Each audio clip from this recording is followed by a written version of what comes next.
Radio, the people's voice. Hello there, friends. Welcome to Isla and Friends Heart to Heart.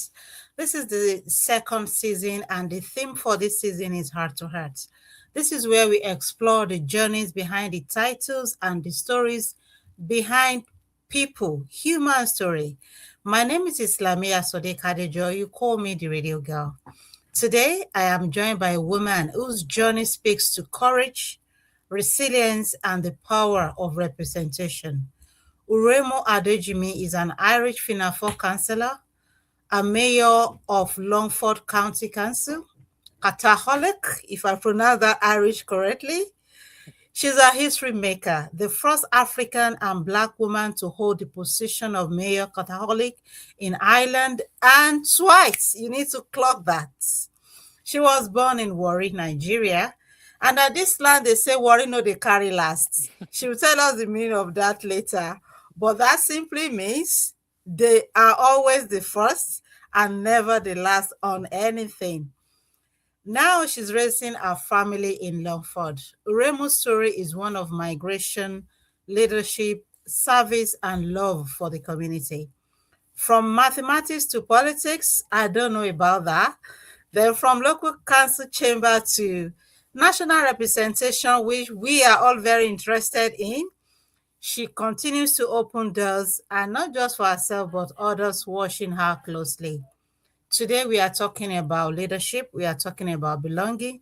She's also a wife and mother. So we are talking about parents as well, parenting and what it really means to stay, when to, to keep that going, even with the spotlight, even with the community work. This is Islamia Sodikadejo, the radio girl on Isla and Friends, the Heart to Heart. Remo, you are welcome to Isla and Friends, and it's an absolute pleasure to have you join me today. Thank you so much, Islamia, and hello to all your listeners. Thank you so much. Now, I want the listeners to meet you. They know you as the first mayor, first Black African migrant mayor, two times first, and community activist, and you work in the community. You are a councillor. But beyond all of that, who are you? Who is Uruemu Adejinmi? Beyond the titles, beyond the polls, the post that you host, and the headlines. Yeah, Uruemu is a young woman. I would say young at this point. I am very, very family oriented. I am second of seven children, five girls and two boys. So a very busy, very lively, large family. Grew up with strict um, parental rules.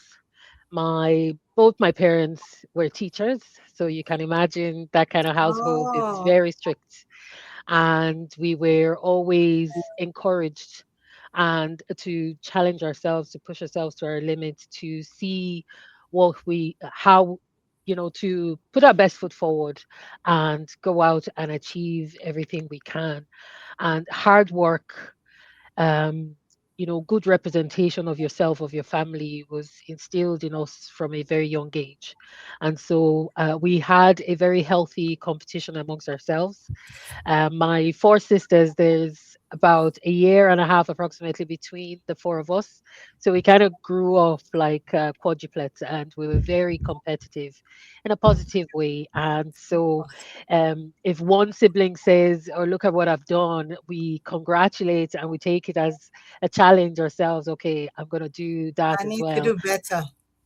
Exactly. And not even better. I need to achieve something as well so that everybody Wow. celebrate me. And that's Yeah. how we kind of grew, supported ourselves, and obviously with the solid foundation of being brought up um, in a family, strong family unit, surrounded by family, distant relatives as well, which is also important. Imagine, if you have a strict mom and then she has sisters, collectively they make sure that we're all on the straight and narrow. So, yeah, that has been my upbringing. I went to an all girls secondary school, a boarding school. Oh, So that was an extension of the training, being so far away from home, being homesick half the time, getting to know people from different parts of the country because I was in a federal school. And in Nigeria, they had a pro unitate system where they brought girls from different parts of the country and put us together in one federal government college so that we will learn each other's and appreciate each other's culture and, learn to live in harmony because obviously the school environment is a sample size of the wider population.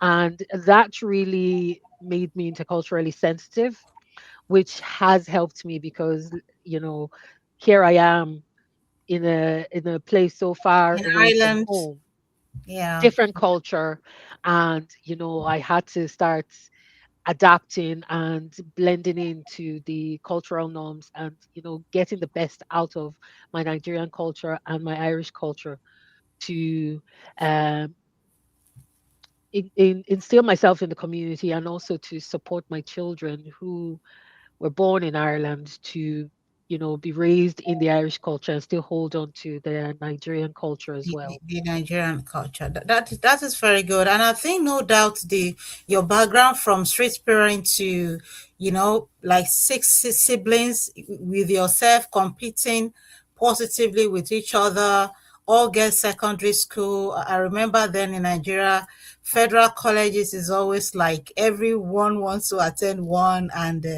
will you say that is what actually shaped who you are today? Or there are many more to you? Absolutely, because I moved so far away from home in the first instance. So I was in a different cultural landscape, even though I was still in Nigeria, and I got to know girls from different parts of the country who I never met before. I think I was 11 when I went to secondary school. So at that young age, it really helped shape me to be independent, being so far away from home and not, surrounded by the comfort of having my siblings and my parents in the house. And then the discipline of, being in a hostel with girls, with our seniors, um, the, giving us instructions that we had to follow. We had chores to do in the morning before even going to the dining for breakfast, and then we had to go in quick time to assembly and then go to your classroom for your classes, and you had to be on time to every classroom, every Class subject. lesson. Exactly. So that's um timekeeping, punctuality, it was instilled in us at that stage as well, and cohabiting with people that strangers virtually from when we started. And we moved from one class to the next, one year to the next, different dynamic, different environment, different teachers, a different hostel. And so it was, things were changing constantly, and you had to adapt to have the best experience from secondary school. Obviously, getting to be a senior was the ultimate goal where you're now seniors. There's a bit of lax in the routine. We don't have to run to the dining. We can send juniors on Junior errands. ones. We could prank teachers and prank Especially students when as you are well. prefects. Exactly, exactly. So, and I was quite mischievous in secondary school. So, I really, really enjoyed it. It was really those were my formative years for sure. Okay, okay. And moving from secondary school, you went to college and you studied mathematics. And Yes. did you think that when you study mathematics, I know those days the parents either want you to do medicine or accounting or law. But so studying mathematics, did you think it's close to studying accounting, and you end up in Central Bank of Nigeria, or at what point did you now think that now that you are in Ireland, how did you link being a mathematician, to becoming a politician in Ireland? Yeah, that's a very interesting one. I think mathematics is such a solid foundation academically because you spend years finding x, and it's an arbitrary figure, and if you transpose it to real life, finding x is solving problems. There is an issue, that is x. you need to go to the shop and come back. That So is we're X. always You finding know, X. you're always finding X. Sometimes you find it, sometimes you don't. So even being able to solve complex equation mathematically, it helps to sharpen the mind. It helps you to focus, and that really has put me in great stead to function as a public representative. Because if you, as a public representative, you're dealing with issues real time, and with everybody, they have different levels of complexity, different needs, and there is also demands on, okay, how can I support this person to have, a decent lived experience in the community. So when one person has a housing need, it mightn't just be, I need a roof over my head. It's, I have this family size, or I'm a single person.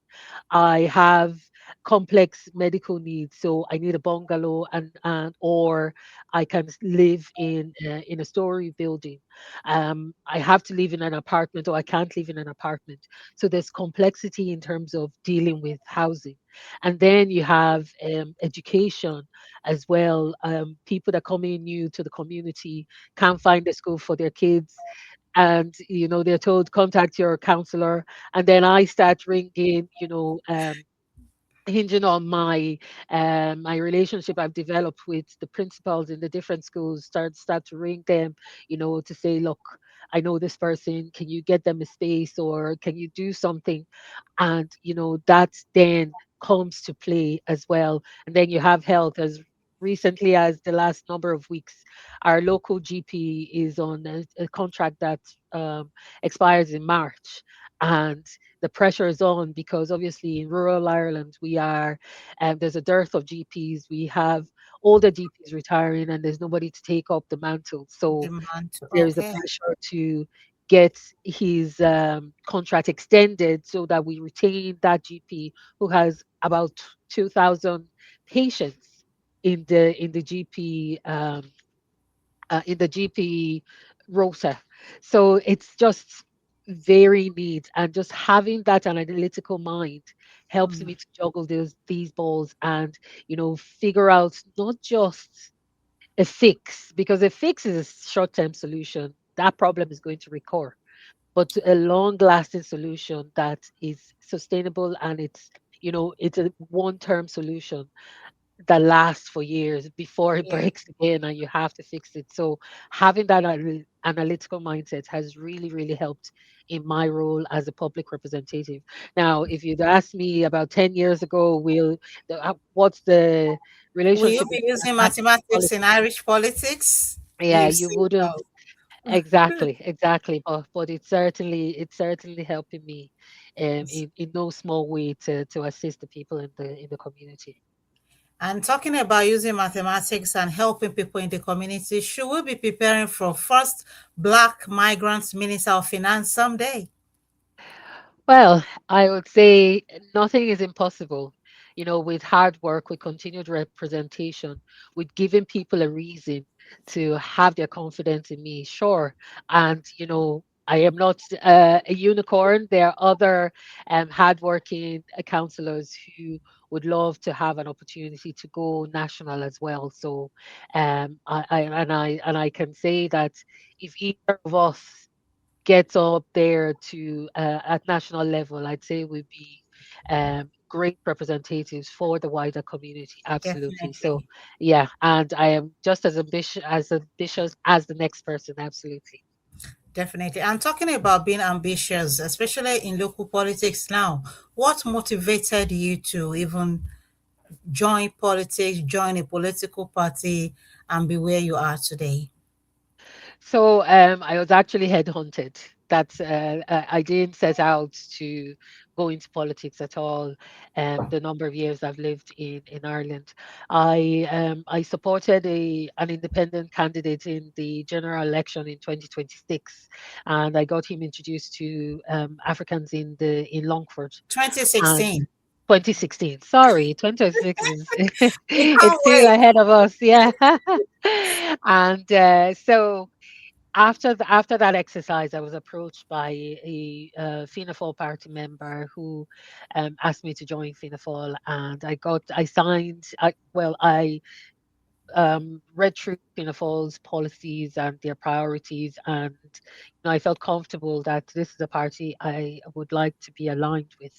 And so I signed on the dotted line and joined Fianna Fáil in 2016. And I am the kind of person that gives my all in everything.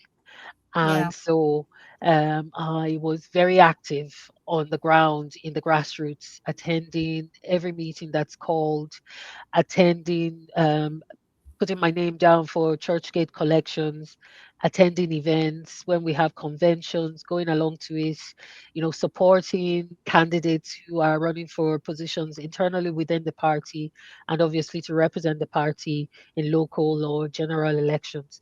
So I was very active on the ground, and it also helps me to interact with party members locally. And so I grew in terms of my relationship within the party at local level. So in 2019, when candidates were being selected to run in 2018 rather, I was approached to if I would be interested in running. Again, I thought, okay, I don't know what this entails, but sure, why not? Why And not? I have that attitude of if anybody can do it, I can do it. And if I want something done, if I don't put myself forward to do it, then who's to say it's going to get done? And who's to say it's going to get done to my standards as well? So I was happy to put my name forward and, went through the campaign process, and here I am representing the community for the second time around. So Yeah, thank you. But when you were elected in, you were not, when you ran in 2019, you did not get a seat. yes, But later correct. you were co-opted. What did that teach you about resilience and timing? And for a young person that is listening now, if you don't get it first time, what are you going? What are you saying to them? So I will go through my own thought process then as well. Obviously, with any undertaking, you are hoping that you would succeed. And just like trying to solve a mathematics problem, if you don't solve it, it's frustrating, and you're stressed out, and you go away and try and figure out where you went wrong, and then you tackle the problem again. So going through the campaign process the first time and not getting elected, it was, after so many months of constant door knocking, talking to people, asking them to put their trust in me. And um it's a nerve-wracking exercise, and it takes its toll on you. So coupled with, it was a medley of disappointment at not having been elected, exhaustion from the campaign, the sadness that people didn't think I was good enough for it, and thinking, did I do something wrong? Did I not work hard enough? Hmm. And maybe I could have done something different. And so I took some time to actually let all those emotions go through, because I know that this is not who I am. I'm always driven, I'm always passionate, I'm always motivated.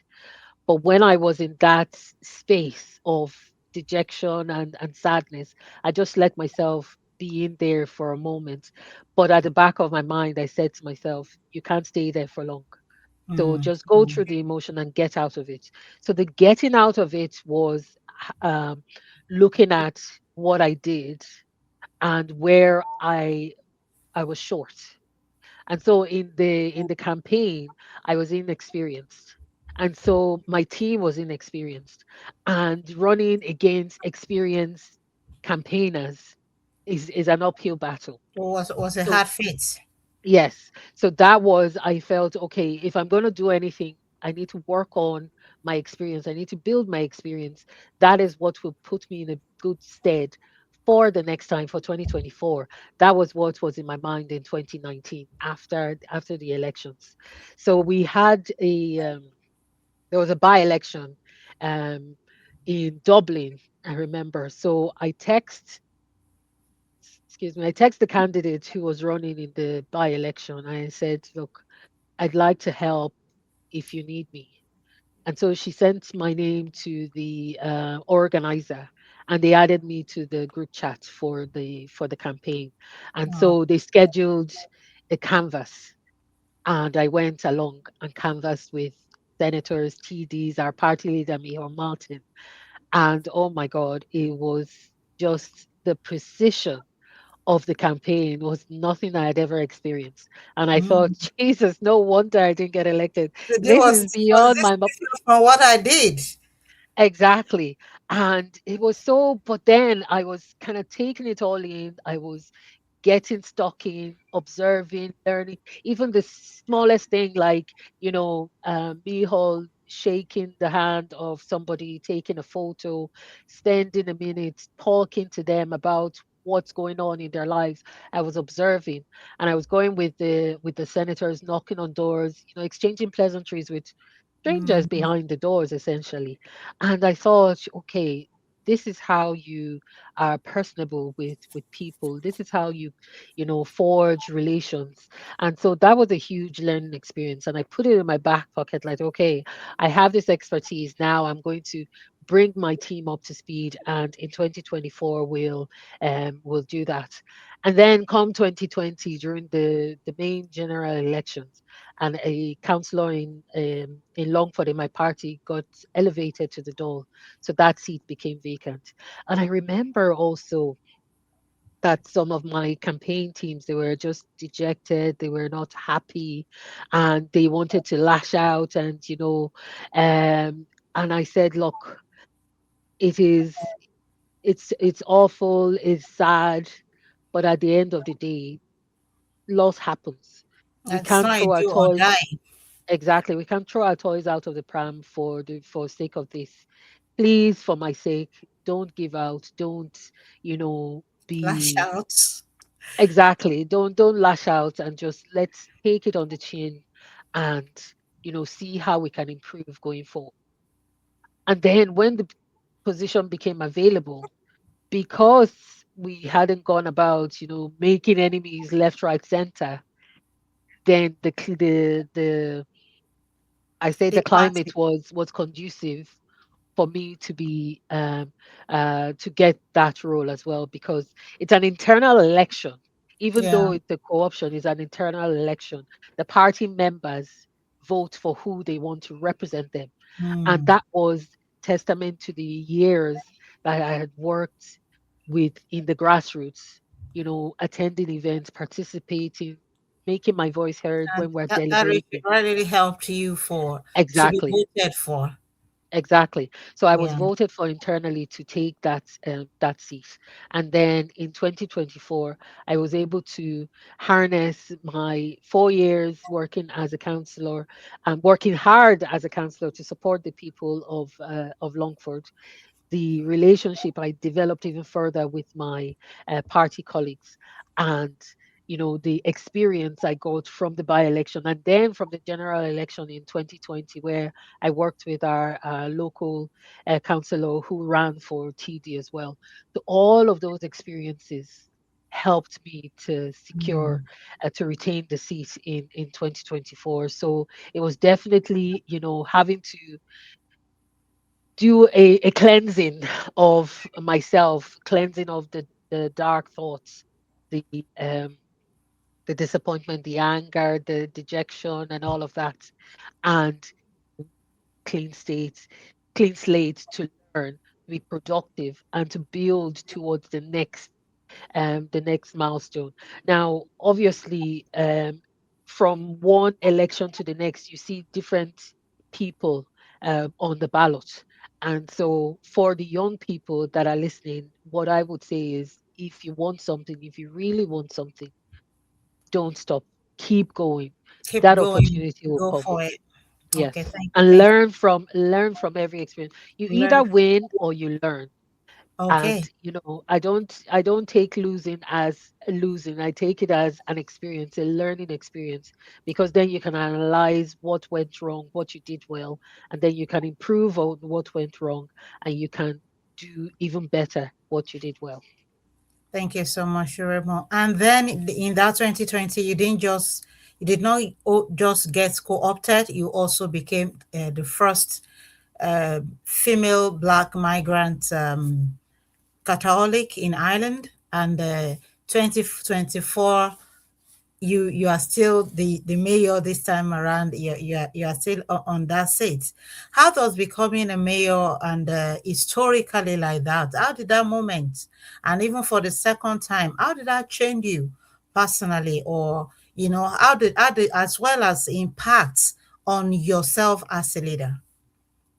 Yeah, the first time I was elected mayor, it was kind of surreal because running for local office, my mind was just supporting the community in Longford. I didn't think beyond Longford. And then becoming mayor, and the word is Cathaoirleach. Cathaoirleach. Yes.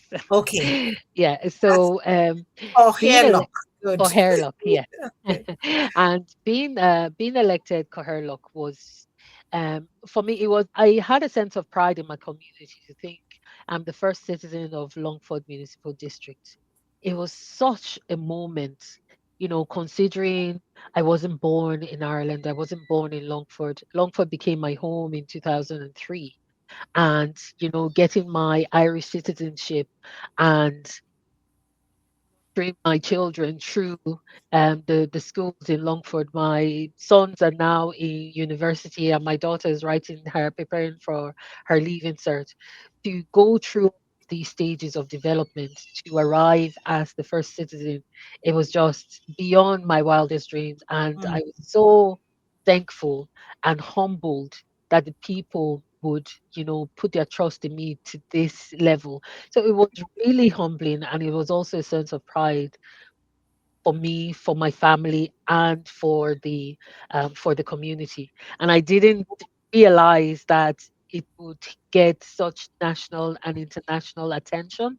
And so that was, Yeah, talking about national and international attention, when you became Cathaoirleach or mayor of Longford, you didn't make a buzz about it.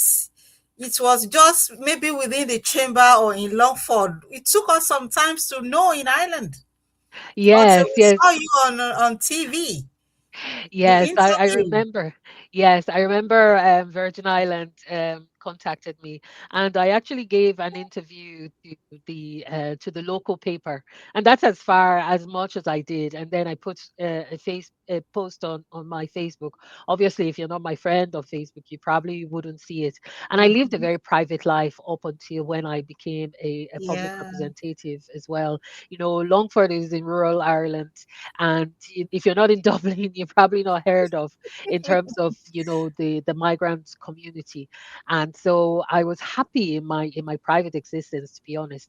But being a public representative was an opportunity to help shape policies to be fit for purpose for everybody in the community, and that was why I was keen to get involved, keen to lend my support and my expertise in developing inclusive policies as well. So I gave that interview to the local paper, and it was published, and it got the attention of the national media. And then I was contacted by Virgin Media to come on Ireland AM, and I thought, oh my God, I watch Ireland AM nearly every morning, and I can't believe I'm going to be honest. And it was the real. It was definitely a pinch me moment. And I remember driving up to Dublin with my son, and I was just like, I can't believe this. But yeah, it was great. Like my friend sent me a message from Nigeria, and she's like, a message just popped into my WhatsApp. Is this the number for Uruemu Adejinmi? My name is oh geez, her name just escaped me now. Anyway, she was introducing herself, and I was like, Chigo.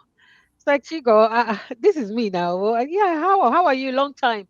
And she was like, oh my God, you're blowing up in our secondary school chat group that I wasn't. So I went to a day school in Warri for my first two terms in um, GS1. And then in my third term, I went to the federal all girls school. Okay. So the day school I went to, I didn't even know they had a WhatsApp group. And she said, "You're blowing up there. Your photo is there, and this and that." And she saw it, and she Everyone thought, "Oh, that's celebrates Remo." you. yeah, and I said, "Oh, please pass on my regards to everyone, and I wish them well and thank them for for the attention." My cousin's husband, who they're based in Ireland, he was in Nigeria, and he texted her to say rain was blowing up in Nigeria. Oh my God, like it was just surreal. My sisters, my brothers, they were all sending goodwill messages that were being passed to them by Beautiful, our beautiful. family friends. So it was really, really like I'm just so humbled and so grateful to everybody that reached out, to everybody that acknowledged, everybody that, passed their good wishes. And, I hope I'm doing them proud. I hope I'm doing you all proud And talking as a about doing representative. people proud, does being the first time and being the remaining the first second time, and does it carry some pressure with it? Because I'm expecting that you as a leader, as a public representative, it will no longer be for Longford alone anymore. There's now national, international recognition. Does it carry any pressure with it? Absolutely. The pressure is constant. The pressure to deliver, the pressure to represent to the best of my ability, the pressure to not let anybody down. It's a huge, huge load. Now, I remember something I said in another meeting where I said pressure is for tires. So I'm laughing at myself saying pressure. But then, and it goes down to discipline, it goes down to having a solid foundation. So I know that I will give it my best. I will give it my all. And I know that, I'm working hard. I'm doing the right things. I'm doing everything for the right reasons. And so I rely on, the constant interaction from people in the community. I rely on the feedback that lets me know if I'm doing a good job or lets me know if, How there's I can more to be improve. achieved. Exactly. And so that is what I rely on constantly. I keep my ears close to the ground. I keep my eyes peeled on social media and on interaction to make sure that I am observing and noting the issues that arise within my local community, the issues that arise within Ireland, and then the issues that arise globally as well, because we're all part of this global village, and something might be happening in in the Middle East or in between Israel and Palestine. It ricochets down to Ireland as well. Something could be happening between Russia and Ukraine, and we're going to feel it as well. And Mm, so being prepared for whatever is going to come and whatever comes is something that we keep working on. And then the challenges in the local, in the micro environment as well, that is something that we have to keep working on. And as a public representative, no day is the same. Like we were meant to have this conversation at 11, and look at us at 5:30 still having it because we had to reschedule because of the changes in yeah, in my in my yeah. schedule. So definitely keeping an ear to the ground, keeping my eyes peeled on social media to get wind of issues that are going on. And it goes as far as I might see a post by somebody I know lives in Longford, and I send them a private message. Can you email me the details of this issue, and I'll get the council to look into it. And Mm, then once it's resolved, I pass on that update as well. So, and even supporting people who are outside of Longford.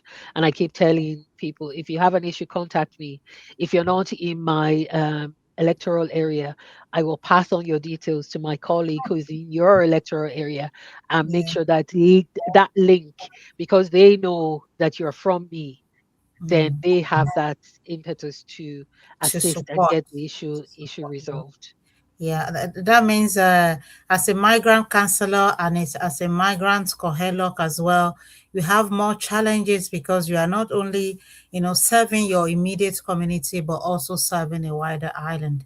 And looking back at the services that you have rendered so far and still rendering, what would be your, the most, that achievement that you find most dear to yourself?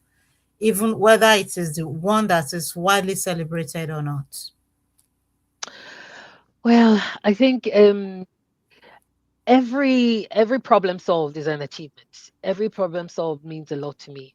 And getting that text message from somebody to say thank you, this has been resolved, whether it's getting somebody a council house, or helping somebody to get a private rented accommodation, or helping somebody to get a mortgage approved. Every different aspect is something that I hold dear to myself. I assisted the Muslim community to get a plot allocated to them in the cemetery for Muslim Mm. funerals, and even that, like the day after that allocation was completed, there was a funeral in Cavan.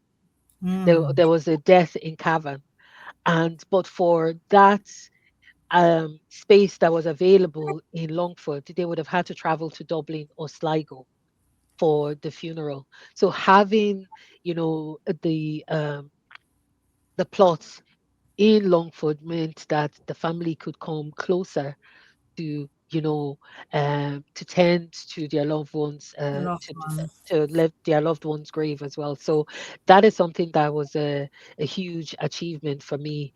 And another one was getting the x-ray department refurbished. I think that was a big one, which not only served the community in Longford, it also helped to reduce waiting time in Mullingar Hospital as well. It took away that need to commute so far for medical treatment as well. So that was another huge one in the community.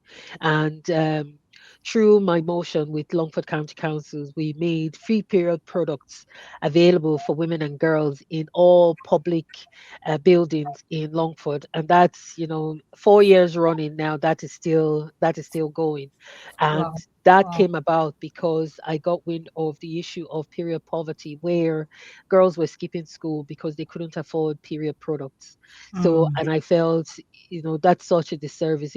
Imagine missing school for 3 days a month for the whole school term, for the whole Yeah, school year. yeah, That is a yeah. huge disadvantage. And then it Or even more continues to than three build up. days. Yeah, Exactly. yeah. And so for a girl child to be away from school that long, it adds up. And so the barriers widen. And having that those period products available was such a huge such a marked improvement in the lives of women and girls, and just helping them, that bit to have a decent level of living in the community as well. So that's another big one.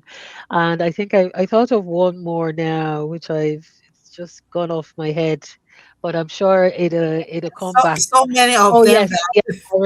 I remember one more now. So this one it's I really am delighted with it because it's for young people. So everything I've listed has, tended to different demographics.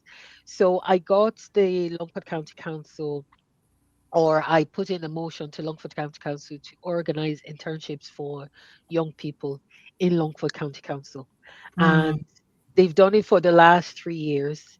And the internship is for students in third level education to work in the council over the summer months.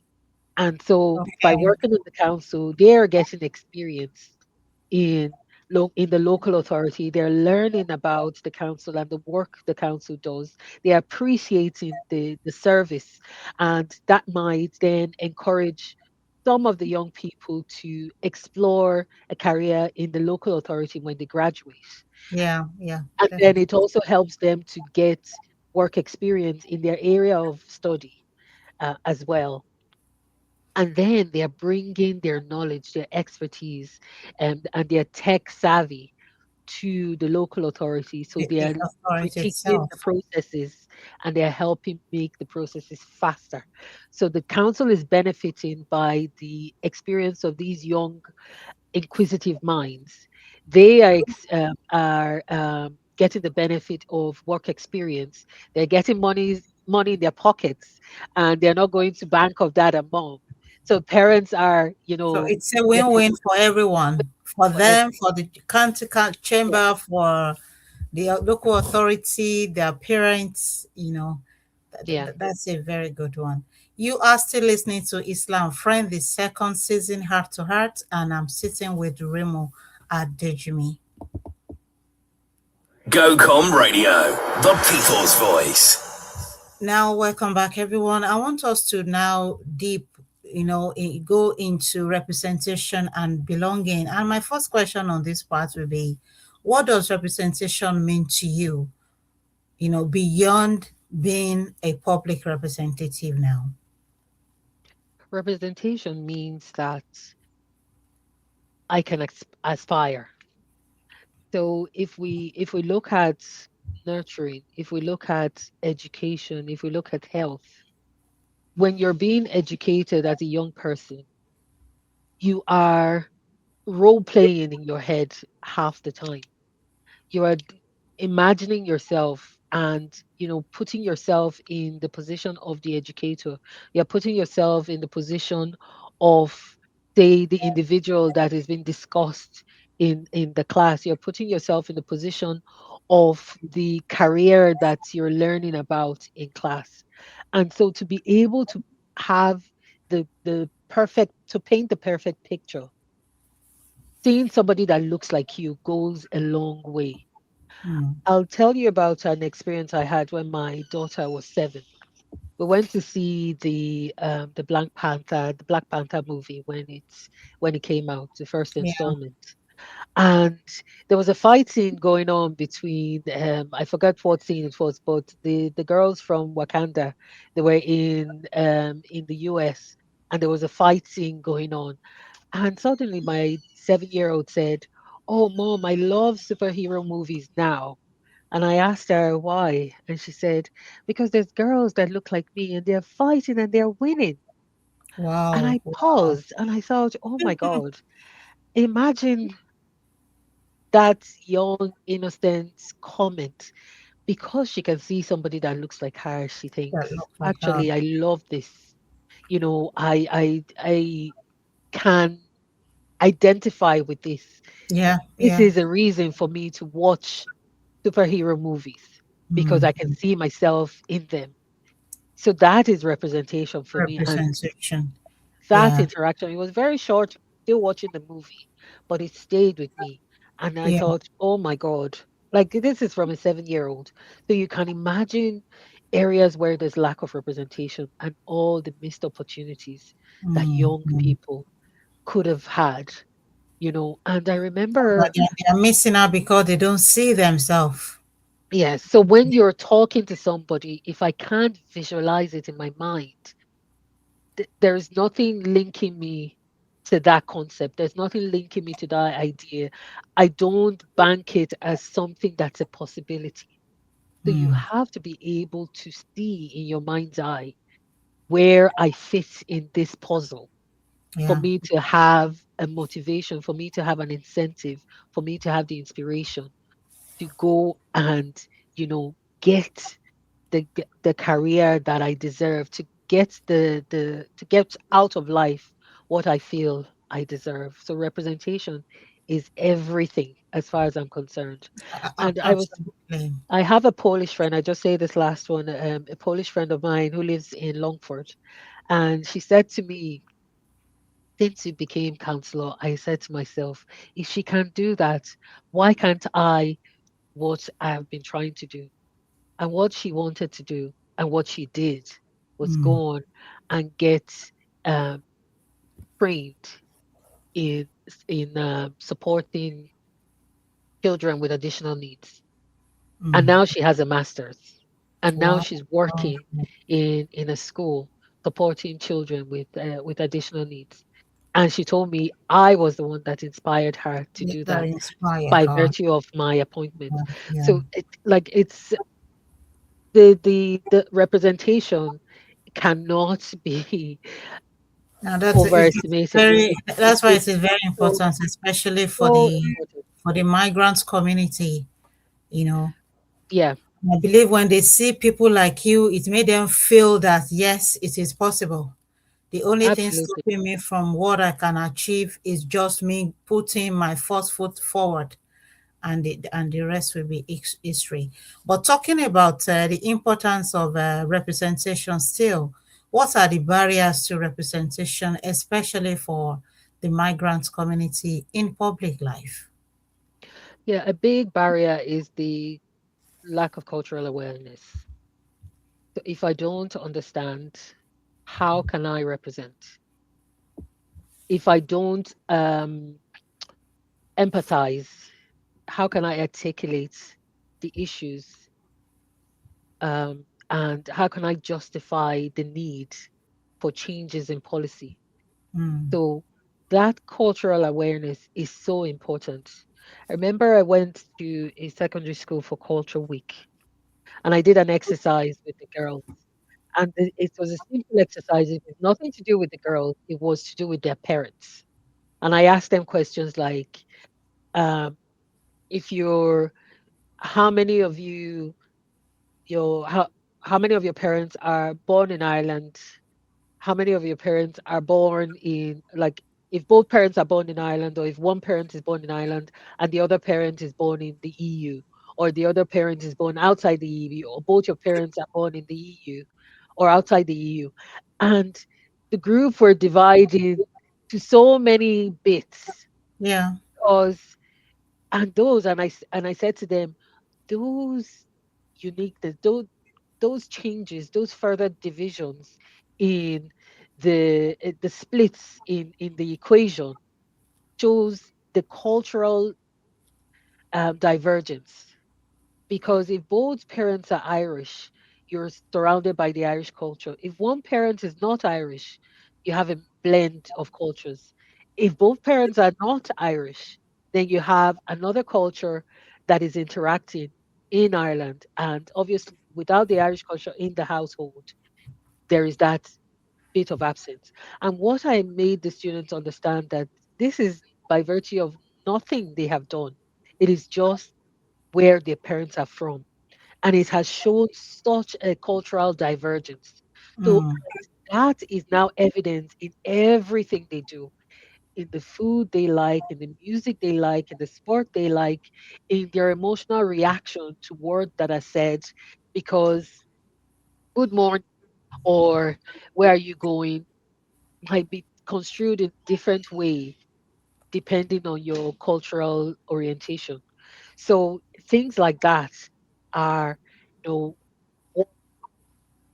emerge. I remember I had a conversation with a counselor who has now retired, and we were talking about this migrant experience. I forget what was happening in in the in Ireland at that time, and he had said, "Oh well, um, I don't think these things happen."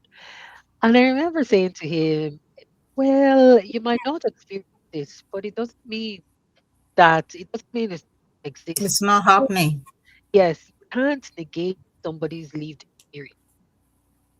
And he said, no, I don't believe I take everybody as I find. I don't believe in this, that, cultural, whatever. I said, yeah, that's you. But that does not reflect everybody, every person living in Ireland.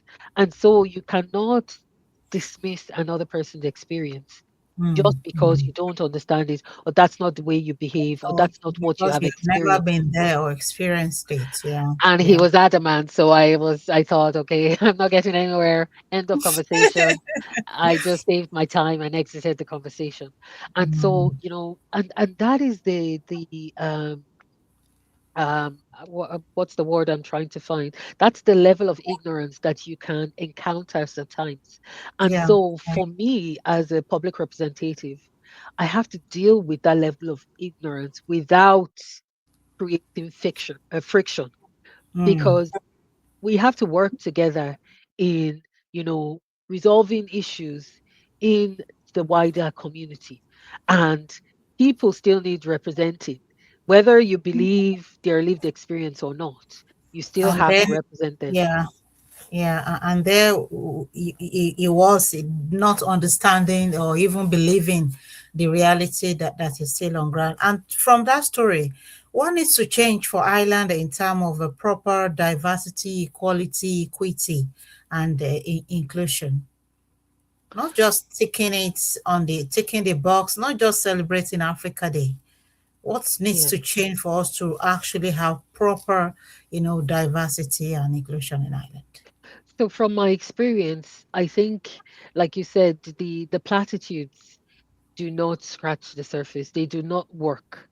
And there need to be a concerted effort to work on policies in every aspect to make sure it's fit for purpose. And that's where we'll see the real change that we need.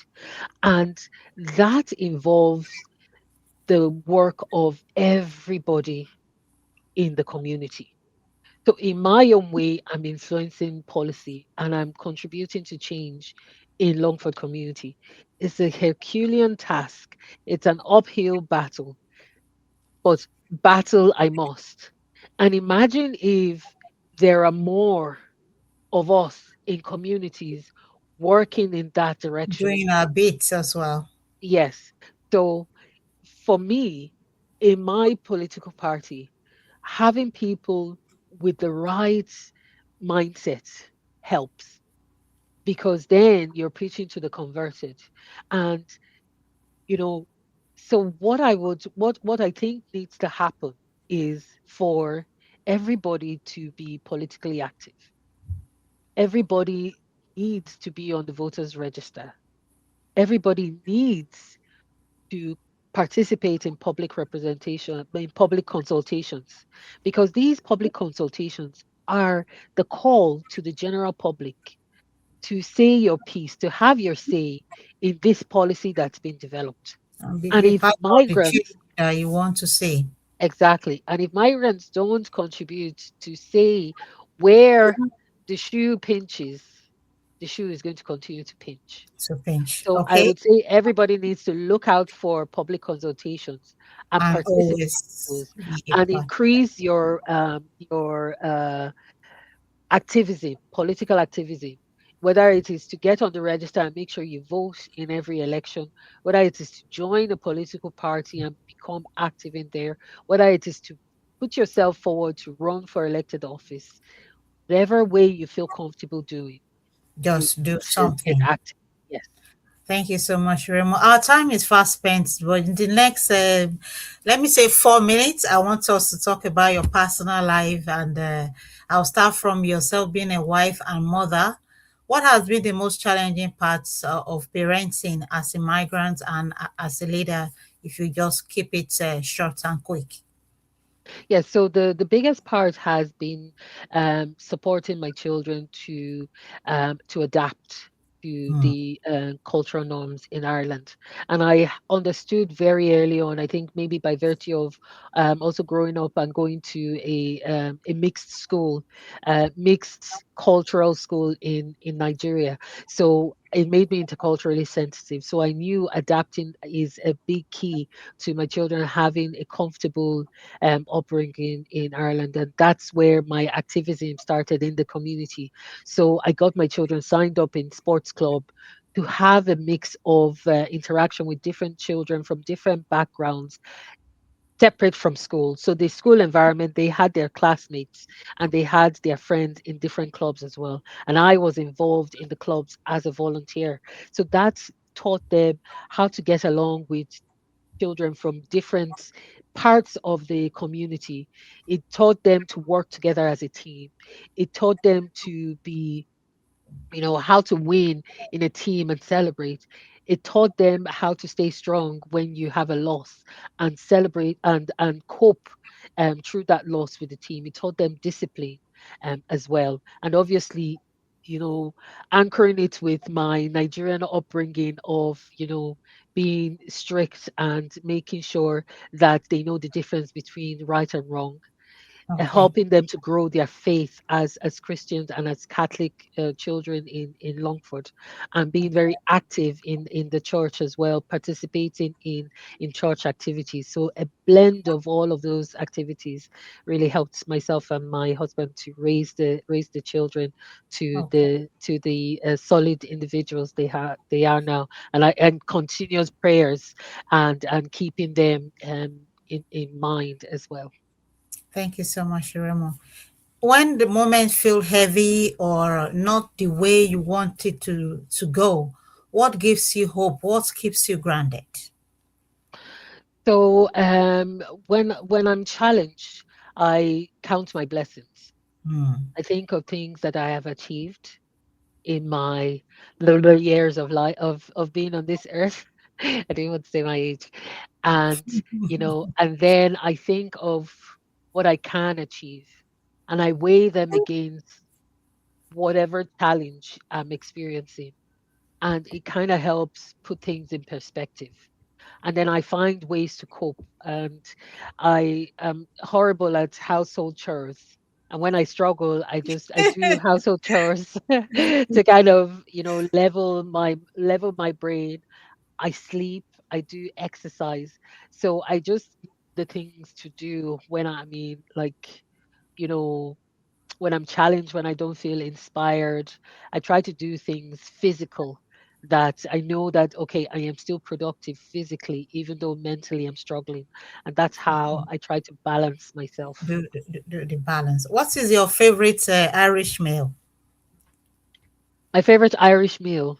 Yeah, My favorite Irish meal, I don't know if it's an Irish meal now, but it's salmon, salmon. grilled Yeah, salmon, yes, with mashed potato, mashed potatoes, potato. mashed carrots, and other veg. I love it with white cream. I love that. Okay, okay. Do you make that at home or only when you go out? Oh Because my God, I love it no. myself, but I don't know how to cook it. I So don't know. Now, what I have made at home is fish pie. I have actually okay. made that a couple of times and it's great. But my Oh, family, they don't really like fish, so I don't cook it a lot.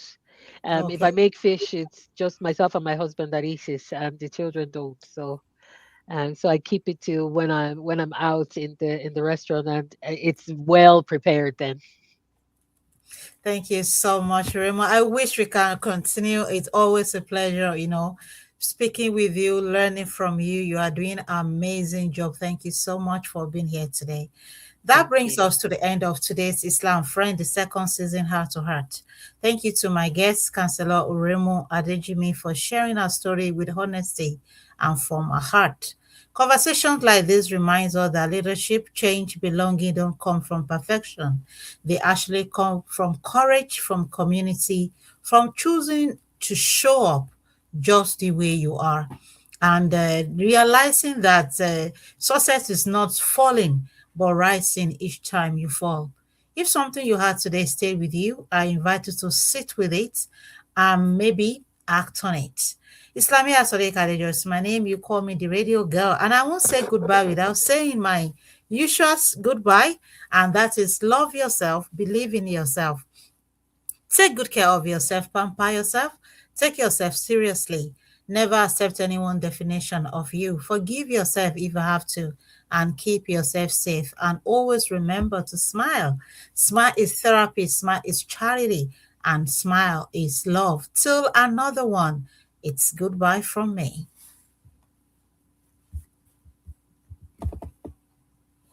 GoCom Radio, the people's voice.